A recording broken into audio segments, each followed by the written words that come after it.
네, 이번에는 주요 사건 사고 속 법적 쟁점을 짚어보겠습니다. 네, 서정빈 변호사 나오셨습니다. 어서 오십시오. 안녕하세요. 네. 자, 가장 먼저 부천 호텔 화재 사고에 대해서 좀 알아봐야 할 텐데요. 큰 불이 났고요.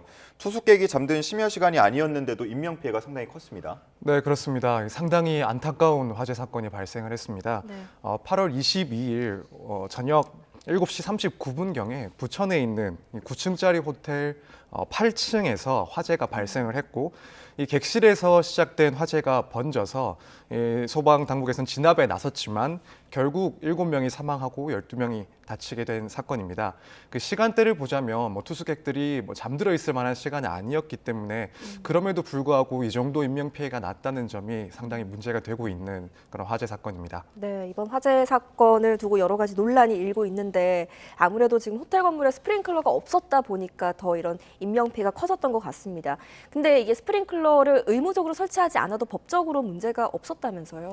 네, 그렇습니다. 이번 화재 사건 같은 경우에는 말씀하신 것처럼 이 스프링쿨러가 없었기 때문에 피해가 더욱 커진 것 아니냐라는 그런 의견들이 매우 많은 상황입니다. 네. 만약에라도 각 층마다 스프링클러가 설치가 돼 있었다면 특히 질식사 같은 것들은 상당 부분 방지를 할 수 있지 않았을까라는 이야기들이 나오고 있는데 네. 이제 관련해서는 소방시설법에서 2017년부터 이 관계 법령을 개정을 해서 이후에 건축된 이제 6층 이상의 건물들에 대해서는 각 층마다 스프링클러를 설치하도록 그 의무화를 규정을 해뒀었습니다. 네. 그렇지만 그 이전, 그러니까 2017년 이전에 건축된 건물들에 대해서는 이 소급해서 적용하는 그런 규정을 두지 않았기 때문에 예외적으로 요양병원 등과 같은 일부 시설들을 제외하고는 네. 이전에 설치가 된, 이전에 건축이 된 건물에 대해서는 이 스프링클러의 그 설치가 의무가 아니었습니다. 그러다 보니까 이 사건이 발생한 호텔은 2003년에 건축이 된 것이고 그렇기 때문에 스프링클러를 의무적으로 설치할 필요가 없었기 때문에 네. 그래서 법적으로는 이제 스프링클러 설치 여부가 문제가 되지 않은 상황입니다. 네. 그런데 이게 어떤 건물이든 사실 화재 위험 가능성은 늘 있는 거잖아요. 만약에 이게 의무적으로 설치하지 않았다고 하더라도 뭐 다른 어떤 대처 방안이 마련되어 있어야 하지 않았을까요? 사실 스프링클러 이외에도 이제 이런 건물들에서 비치를 해야 되거나 구비를 네. 해야 될 그런 소방 관련된 안전 시설들이 있어야 되는데 네. 물론 지금 소화기나 이런 것들은 기본적으로 구비가 되어 있었을 것으로 보이고 다른 그런 미비한 점이 있는지 여부에 대해서는 앞으로 파악이 들어갈 것으로 보입니다. 다만 이제 결국 이런 숙박업소 등과 같은 한번 화재가 발생했을 때 투숙객들이 큰 피해를 볼 수 있는 그런 시설들에 대해서는 애초에 이제 소급해서 2017년 이전에 지어진 건축물이라고 하더라도 이런 스프링클러 등의 설치를 의무화하도록 하는 게 맞지 않냐라는 의견도 지금 매우 많이 나오고 있는 상황인데요. 예. 사실 이 점이 무척 아쉬운 것이 네.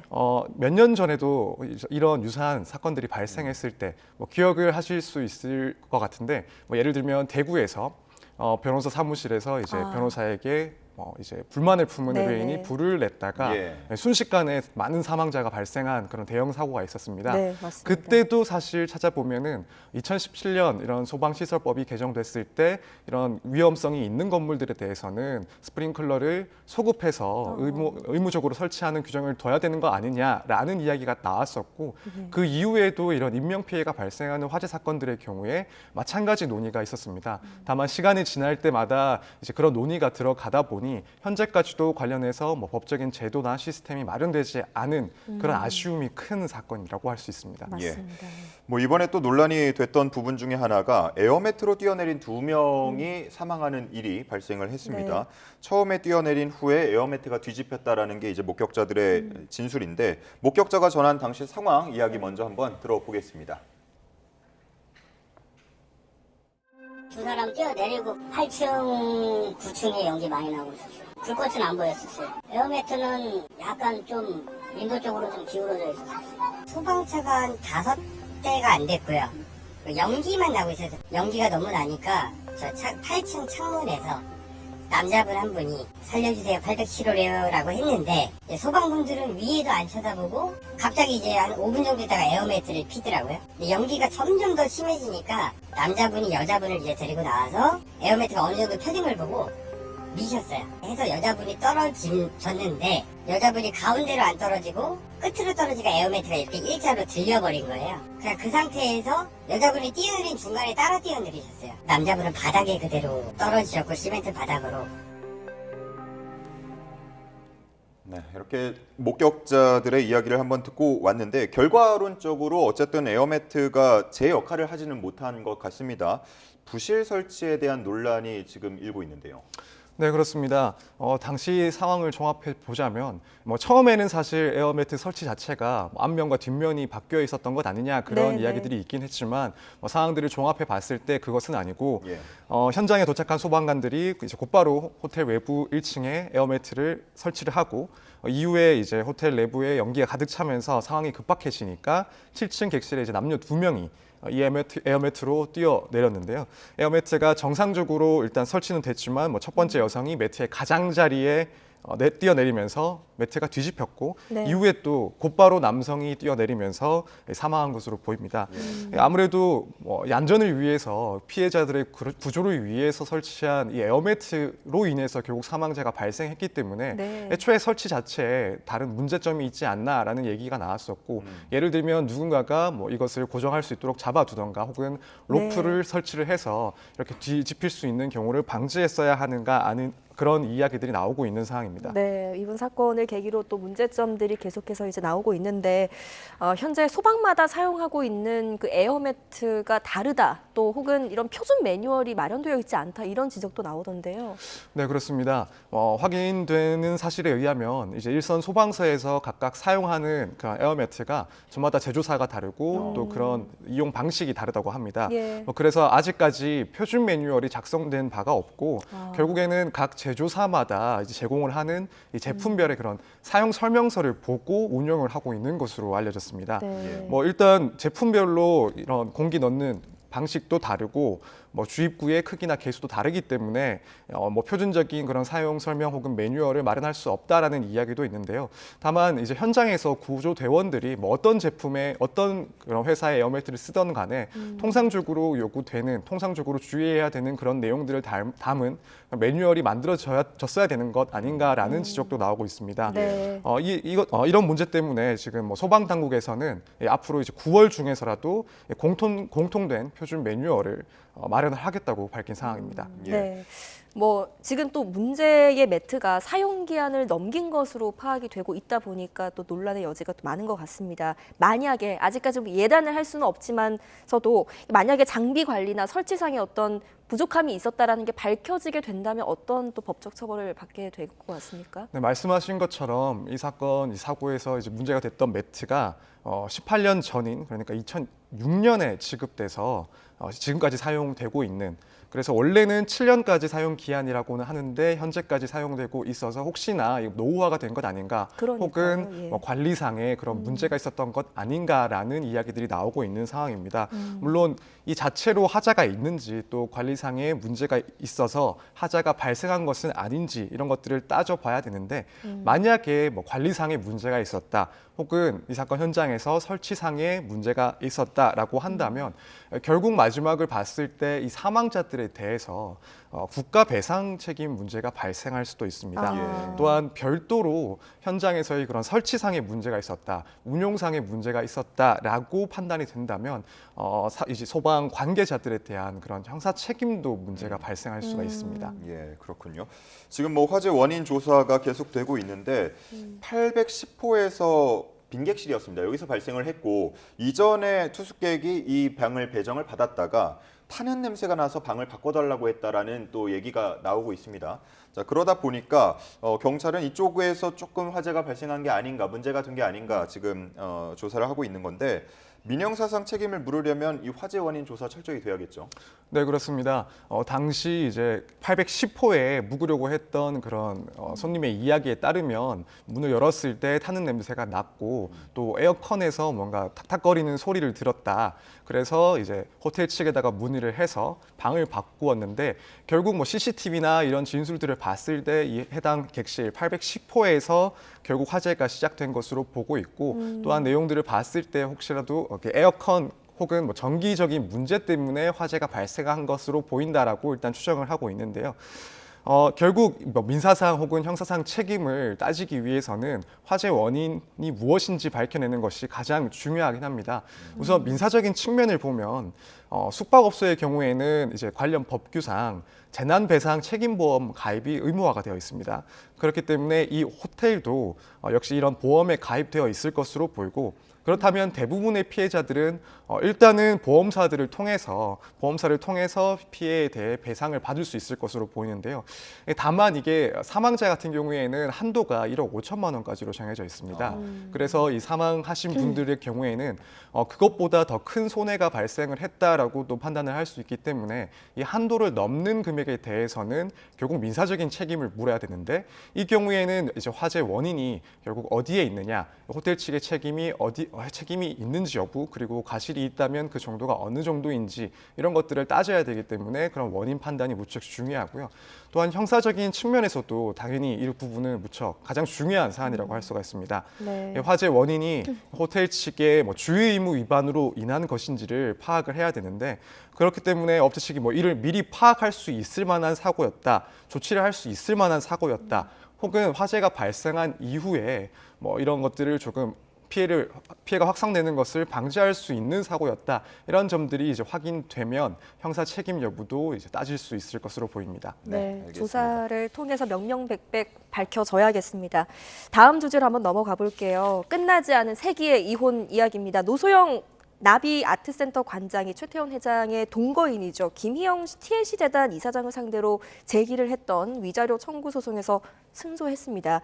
이 청구 취지와 또 법원의 판단에 대해서 좀 설명을 해주신다면요. 네, 이제 노소영 관장이 청구한 내용은 김희영 이사장에 대해서 총 30억 원의 손해배상을 청구를 했고요.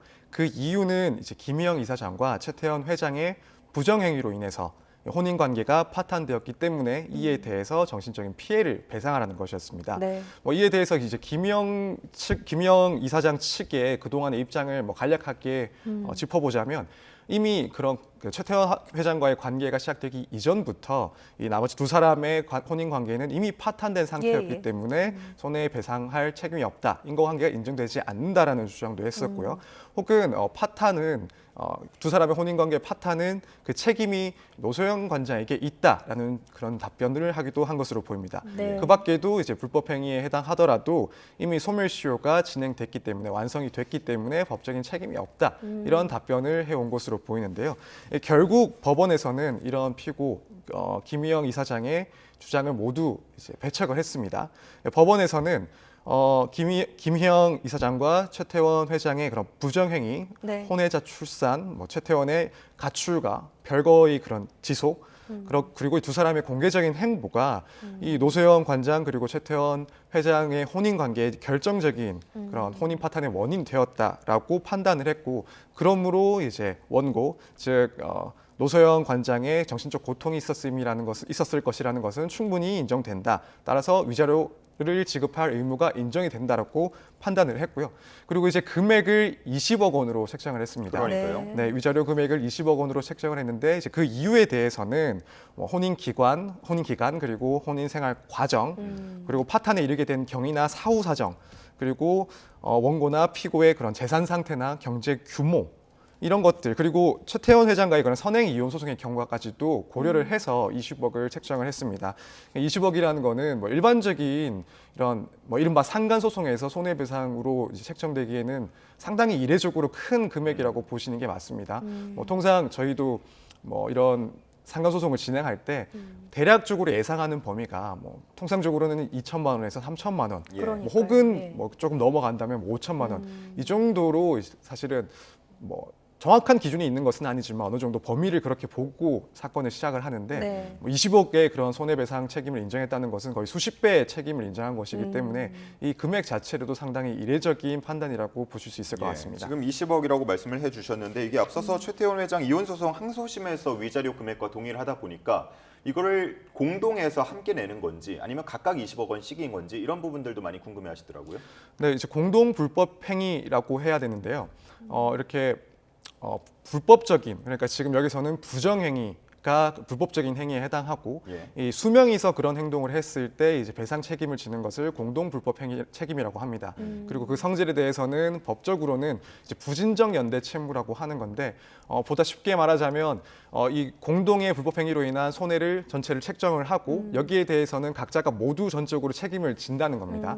이 사건과 비교를 해보면 사실 20억 해서 40억을 노소영 관장이 청구를 하거나 지급받을 수 있는 것은 아니고 네. 이 청구를 하고 지급받을 수 있는 금액은 총액이 20억인데 이 20억에 대해서는 노소영 관장이 뭐 최태원 회장에게 청구를 할 수도 혹은 김희영 이사장에게 청구를 할 수도 혹은 동시에 이 두 사람에게 모두 청구할 수도 있다 이렇게 보시면 될 것 같습니다. 네, 김희영 이사장이 지금 부정행위 항소를 포기하면서 부정행위 9년 만에 처음으로 공개 사과를 하기도 했습니다. 이건 그 배경에는 뭐 이건 항소를 해봐도 이길 수 있는 싸움이 아니다 이렇게 판단해서였을까요? 사실 그러한 점도 충분히 고려를 하지 않았을까라고 생각이 듭니다. 왜냐하면 지금 이미 이제 선행된 이용 사건에서도 마찬가지로 동일한 액수를 위자료로서 인정을 했었고 최태원 네. 회장에 대해서 그리고 1심도 동일한 액수로 이제 김희영 이사장에게도 인정이 됐기 때문에 사실 이 사건이 2심으로 흘러갔을 때 예. 이 20억 위자료 판단에 대한 부분이 바뀔지에 대해서는 사실 기대를 크게 할 수 없는 상황으로 보입니다. 그렇기 때문에 만약 이 항소심으로 진행을 해서 결과를 바꾸기 힘들다고 한다면 이 재판을 진행했을 때 부수적인 그런 심리적인 압박감들 또 외부에 공개됨으로 인해서 얻게 되는 그런 피해들 이런 것들을 차라리 방지하자라는 생각을 했을 수도 있습니다.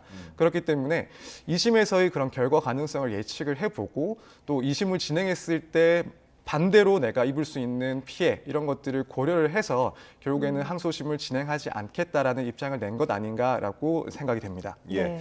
뭐 어쨌든 이혼 소송 대법원 판단 남겨두고 있으니까 이 부분도 한번 지켜봐야겠고요. 국내에서 또 코카인 공장이 발각됐다라는 또 얘기가 들려옵니다. 이게 어떤 사건인지 설명을 해주시죠. 네, 얼마 전 중부 지방해양경찰청에서 발표를 했는데요. 이 마약류 관리법 위반 혐의로 캐나다 국적의 마약 조직원 그리고 국내 판매책 등 총 3명을 구속을 했다고 밝혔습니다. 그 범행 내용을 살펴보자면 캐나다 마약 조직원이 이제 액상화를 시킨 코카인을 국내로 들여왔고 예. 그 들여온 코카인을 강원도에 소재한 공장에서 다시 복원을 하는 이제 코카인으로 다시 고체화시켜서 이걸 소지하고 판매를 하려 했던 상황으로 보이는데요. 네. 그 양이 무려 60kg에 해당을 하고 아. 금액으로 환산을 하자면 1,800만 원대 그리고 뭐 다른 800억 방식으로 원 말씀하시는 거죠. 네. 네, 그리고 다른 방법으로 추산을 해보자면 동시에 이제 200만 명이 한 번에 투약할 수 있는 대규모의 역대 최고 규모의 코카인이 적발된 사건입니다. 네.